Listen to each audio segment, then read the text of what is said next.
ഒരു സ്ത്രീ നിസ്കരിക്കാൻ വേണ്ടി കൈകെട്ടി. ഉടനെ ചെറിയ 3 മാസമായ കുട്ടി നല്ല കരച്ചിൽ, തൊട്ടിൽ നിന്ന് ഉണർന്നിട്ടുണ്ട്, ഭയങ്കര കരച്ചിൽ, ഉമ്മന്റെ മനസ്സിങ്ങനെ പെടയാണ്. അതേപോലെ തന്നെ ഇപ്പോ തീന്റെ മേലെ അടുക്കളയിൽ എന്തോ സാധനം ഭക്ഷണം പാകം ചെയ്തുകൊണ്ടിരിക്കുക, പെട്ടെന്ന് നിസ്കരിക്കാൻ വേണ്ടി വന്നു, ഭക്ഷണം കരിയുമെന്ന് ഭയപ്പെട്ടു.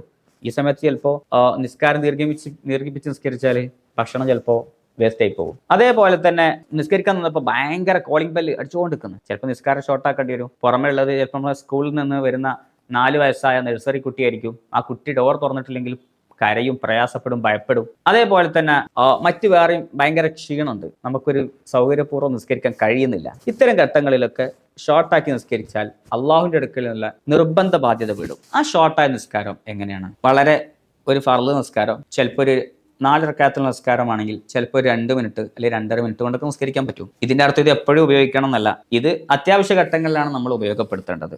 അല്ലാതെ എല്ലാ സാഹചര്യം ഉണ്ടെങ്കിലും ഇതൊക്കെ ഉപയോഗപ്പെടുത്തുന്നത് ശരിയായ നിലപാടല്ല. അള്ളാഹുവിന് ചെയ്യുന്ന ഒരു ഇബാദത്ത് നമ്മളിങ്ങനെ പരമാവധി നമ്മളെ സൗകര്യത്തിന് വേണ്ടി കട്ട് ചെയ്യൽ ഒരു ഭംഗിയുള്ള സംഗതി ഒന്നുമല്ല. അനിവാര്യ ഘട്ടത്തിൽ നമുക്ക് ഉപയോഗപ്പെടുത്താം.